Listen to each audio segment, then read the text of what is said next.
morning. How are you all? So much happening. Yesterday was 2 months since we passed the HEROES Act, as some of you are aware, who were with us as we observed that. Calling upon the President to activate the Defense Production Acts so that we can get the equipment we need. The President has made so many bad executive decisions. We wish he would make a good executive decision and do that. Observing his behavior, I have concluded that he is like the man who refuses to ask for directions. All of the answers are there. The scientists have the answers. We know that testing, tracing, treating, distancing, masking, sanitation can stop the spread of this virus. And yet the President continues to go down the wrong path and refuses to ask for directions from scientists who know better than any of us. So again, we observed that it was 2 months. In that period of time, 2 million more people, 2 million more Americans have become infected, for a total of 3.5 million people infected. Since that time, 50,000 more people have died, for a total of over 137,000. Tens of millions of people are still out of work, and UI benefits expire soon. And today we marked the 17th straight weeks of more than 1 million people filing for UI benefits. And we still don't have the needed testing and PPE.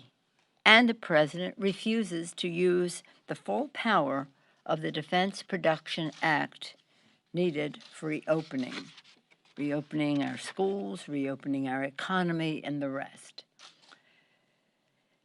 So many people have said, I've had a test, but it's taken me at least a week, or sometimes 2 weeks, in order to get the results.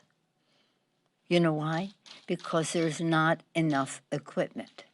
So many people have said, I couldn't get a test because I was not qualifying with a disposition or precondition, whatever it is, an impending operation. You know why? Because there isn't enough equipment.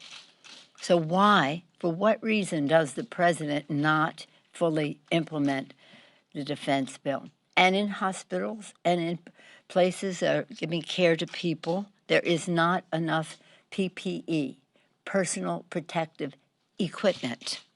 There is not enough equipment. But we could have it if the President executed the Defense Production Act. We called for it in the CARES Act yesterday. The 14th, a number of our colleagues wrote to the Secretary of Defense and the Secretary of Health and Human Services and asked why was this the DPA, the Defense, not used in the way that was called for in the legislation. An assessment of the amount of each of the categories that we need: PPE, diagnostic, serologic, and other COVID tests, treatment for COVID-19, other medical supplies and equipment, the list goes on. This is such a massive dereliction of duty. People are dying. And so what we are saying to the Senate, join us in asking the President to use executive action for good instead of ill, as he has done, and pass the HEROES Act, which, as you know, supports but let's just focus on what it would mean for our schools. Because across the country, the angst that people are reporting to us about the anxiety they have about their children, the decision as to whether to send their children to school. What does the president do? The negative. We're not going to give you money unless you open up. No, you give schools, money to open up. And that is precisely what we do in the HEROES Act. We have $100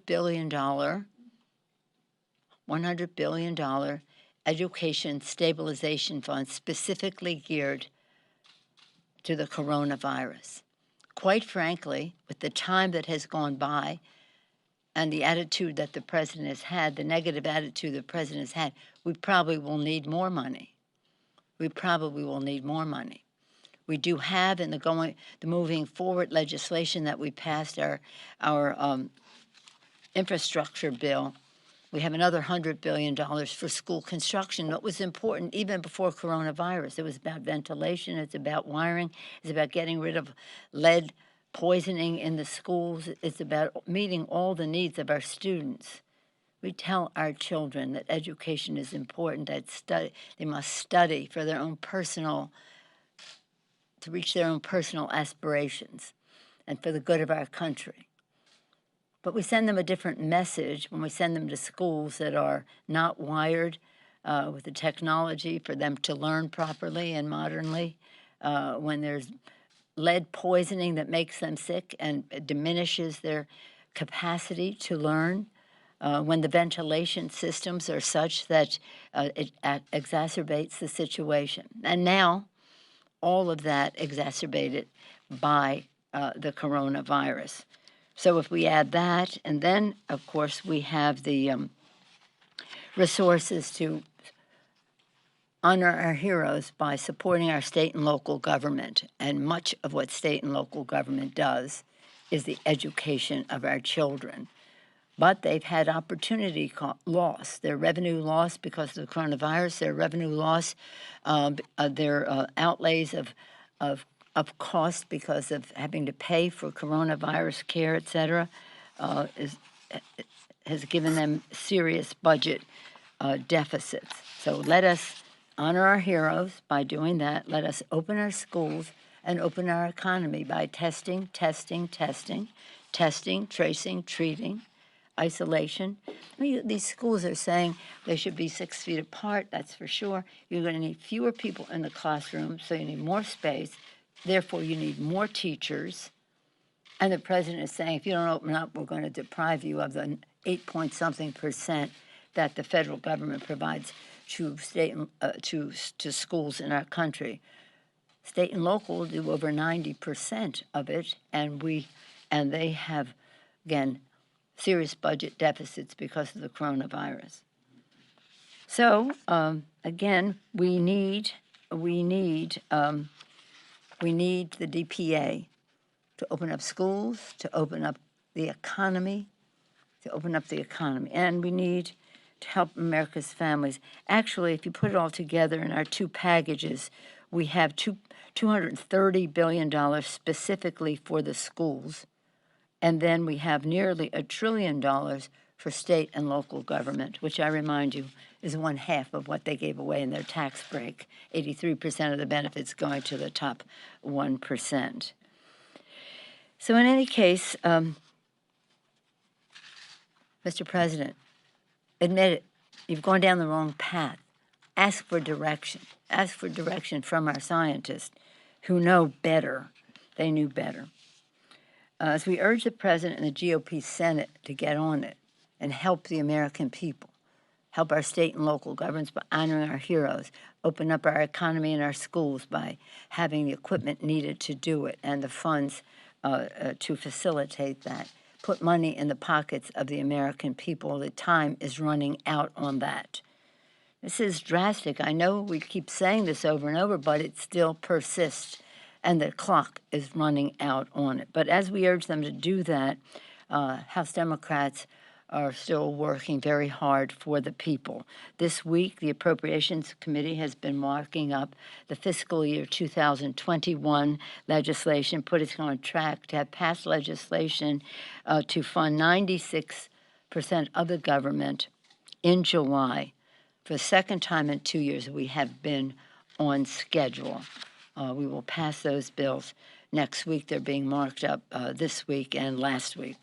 We're holding nearly 30 hearings and markups, as we are here now, across committees, including Energy and Commerce markup yesterday, at this time, some of it yesterday, 30 health-related bills and hearings on COVID relief and vaccine pandemic preparedness, environmental justice in the era of COVID, and much more.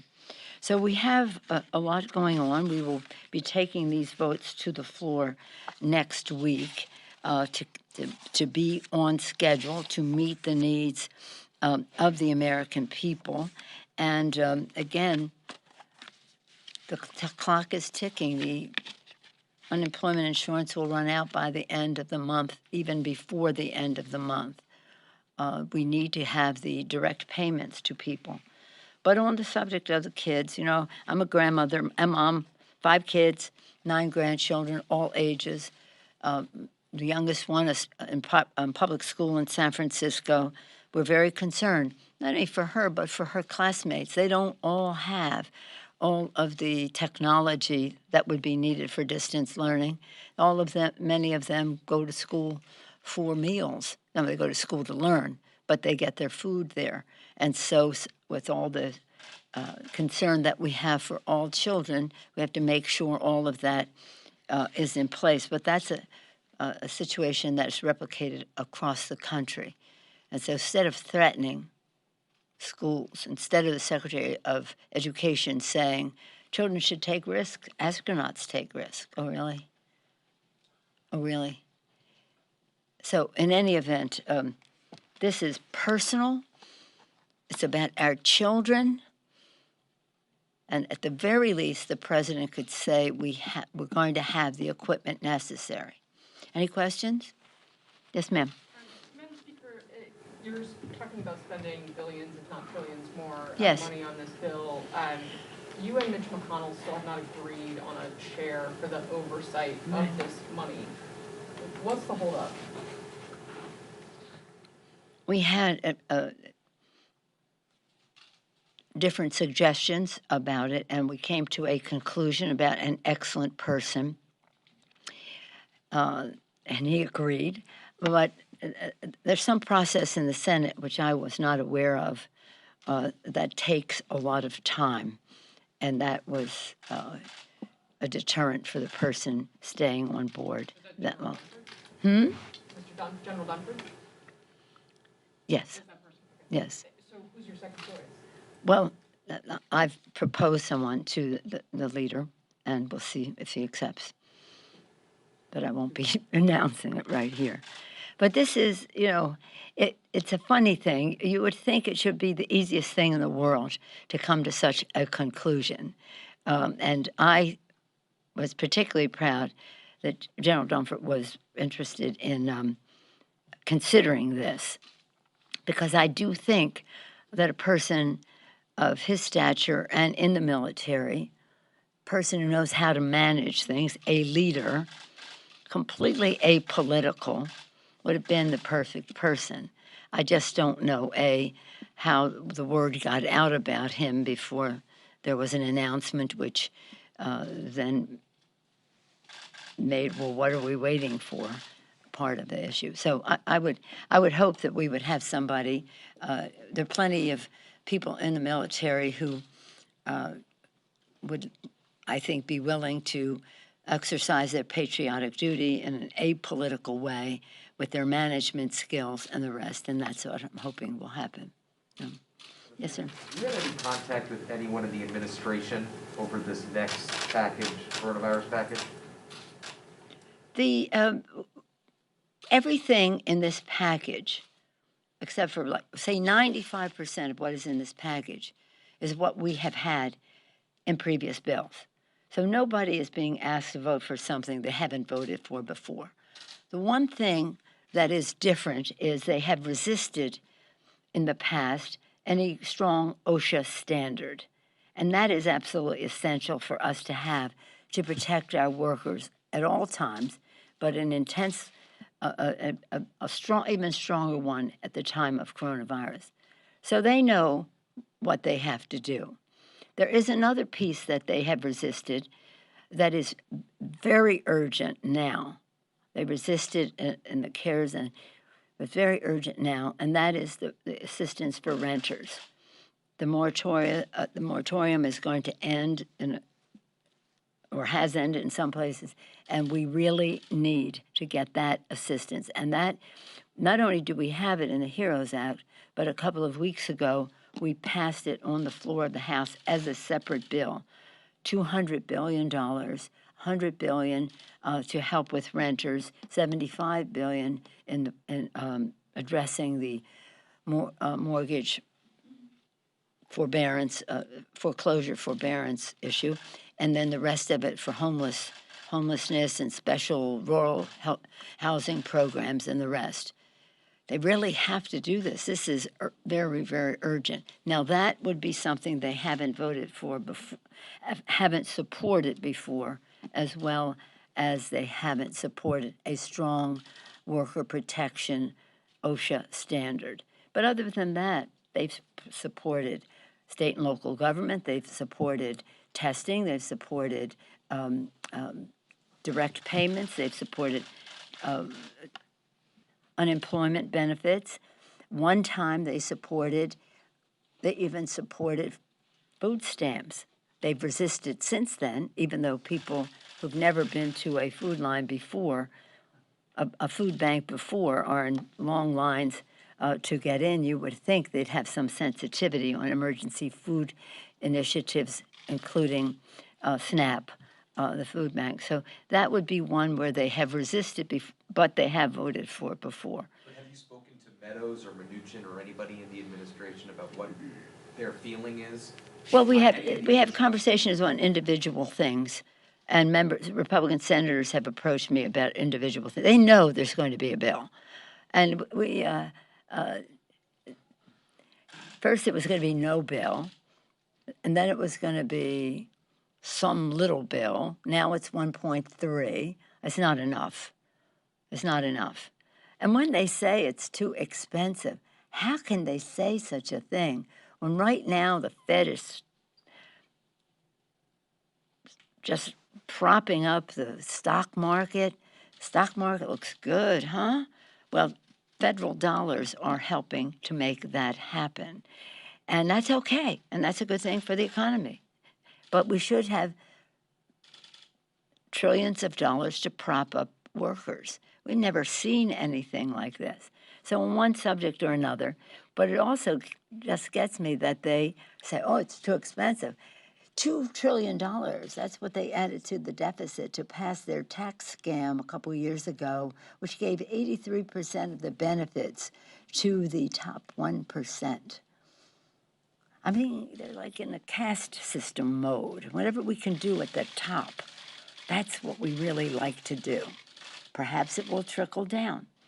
If it does, that would be good. If it doesn't, as they have said, so be it. But we have to make the fight, and we know that it will happen. They have to do unemployment insurance.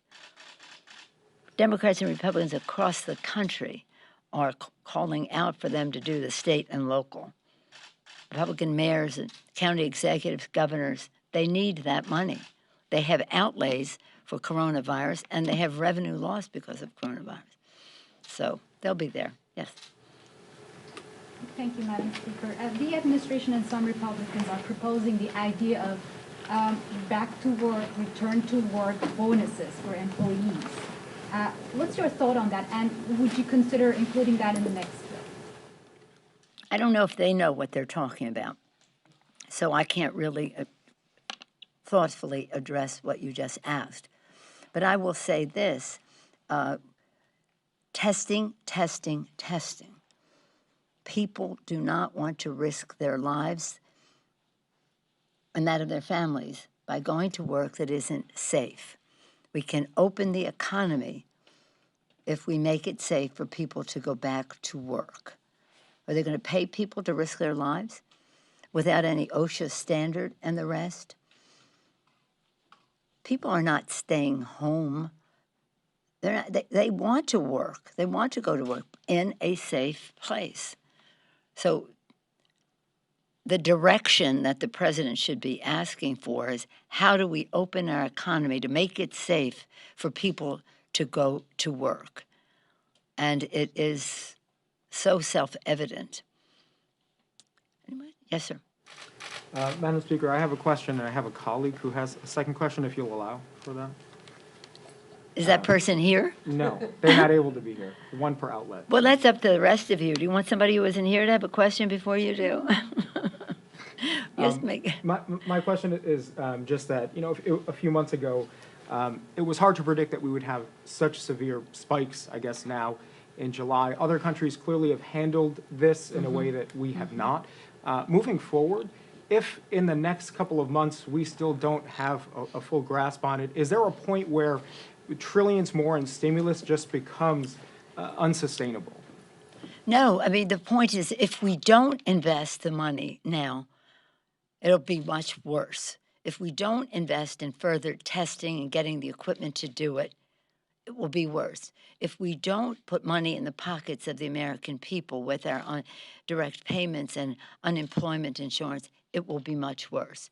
If people are being fired at the state and local level, being healthcare workers, transit workers, teachers, sanitation workers, and the rest, it will be much worse. So this is what is about survival of our economy, and it is about spending the money in a way that brings us back. And don't take it from me, the chairman of the Fed, he even recommended state and local. He said, I call to Congress's attention state and local government. Really? We already have it in the HEROES Act.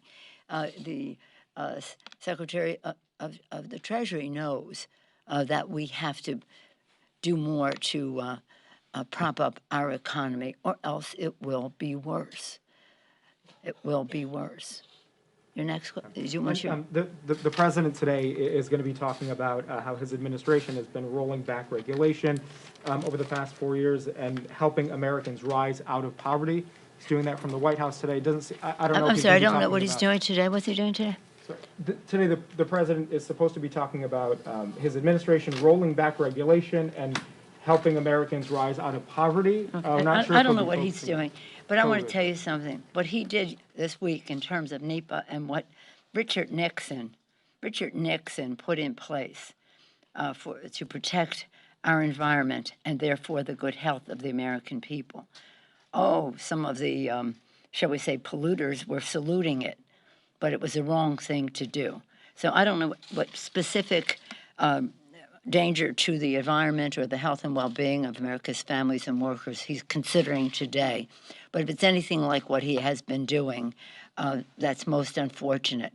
But I'll tell you this, he's done a lot of bad things, but nobody, you can't tell whether it's methane or mercury or what he's doing to the environment once or twice a week, terrible things that have an impact on the health and well-being of the American people, the air our children breathe, the water they drink. But what does he do but say, I got beans on my desk, and that's what people cover, instead of the danger that he is proposing to our country and his administration. He has the henchmen of the polluters in his cabinet, always has, and he's implementing an agenda that's he's going to rise up people from poverty by making them breathe foul air. I don't get it. Yes? Anyone else? Yes, sir. On unemployment, you mentioned that the benefit is going to end even before the 1st of August, the way that the system is structured. And yesterday you seemed to indicate some flexibility on the $600 figure that had been a demand of the Democrats. What would be an appropriate replacement for that $600 figure if you were to reduce that a little bit? No, I'm all for the $600. But again, what I said was the whole package will depend on the what we do also for direct payments, which are so essential. It may be hard for them to understand why they're so busy giving 83% of the benefits to the top 1% in our country, that people really do need this money. Baby needs a pair of shoes. This is urgent. They need to buy food. These are necessities. And when people use that money for necessities, They inject demand into the economy and create jobs. So it is a stimulus, but it's more than a stimulus. It is a necessity right now. So when they're giving away all this big money and they worry about $600 for families who need it so desperately, it just makes you wonder, who are they here for? I always say, I haven't quoted him lately, maybe I have, St. Augustine, 1,700 years ago, 17 centuries ago, St. Augustine said, any government that is not formed to promote justice is just a bunch of thieves. This is about justice. It's so hard for people. They have so many challenges. Fear of catching a virus that could be deadly, but nonetheless debilitating, and have pre-existing condition challenges for them as they go forward. Economic insecurity that they have, uncertainty about their children going to school and is that safe, while the president is threatening to take away money from the poorest kids, by the way, in many cases. Title I, funding for children in economically disadvantaged areas.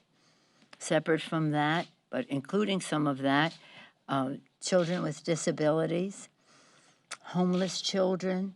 That's a chunk of what the federal government puts into it. So we're at a moment of making a judgment. Where is justice? Where's justice in the environment as they roll back environmental standards of clean air, clean water, which affect communities of color in a disproportionate way? Where's the justice of taking away funding from many of the poorest kids or children with disabilities to act like a big guy? Where's the justice in not having the testing of the coronavirus so that we can see, and the statistics, the data, so that we can see the disproportionate impact that it has on people of color, and it does? Where's the justice of them taking down the website, practically, I understand, of CDC so that we can see what the challenges are to hospitals and the rest, and then saying we're not going to have people report to the CDC, a scientific organization. We're going to have them report to the administration.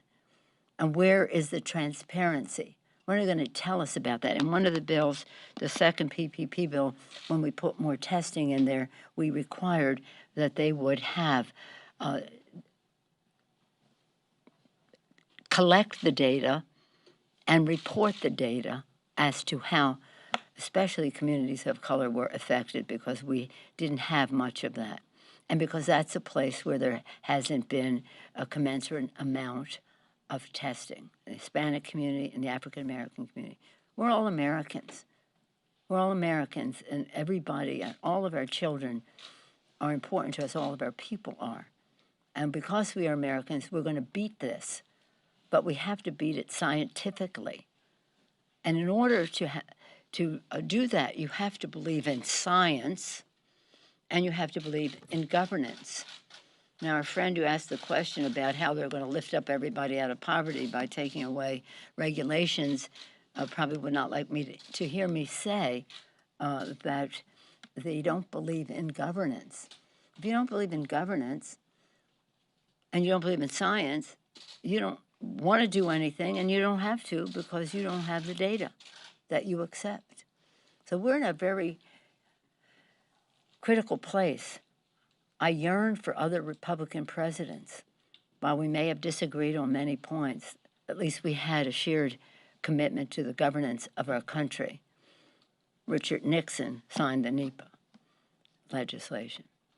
So in any case, I said yesterday, we're at another critical point, but this is getting to be, as I said to you, look at all the number of people. 50 million more people have died since they haven't taken up the bill, and a large number more have become infected. Let me see. Next week, though, we're going to have 137,000 since we passed the bill.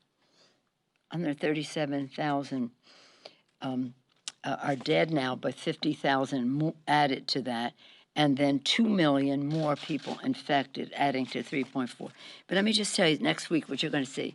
We're going to have child care bills on the floor to ensure that parents can go back to work and child care workers can keep their jobs. This is very, very important and a very high priority for us. And then we're going to have the Great Outdoors Act, a bipartisan bill that passed the Senate, and we will be protecting our natural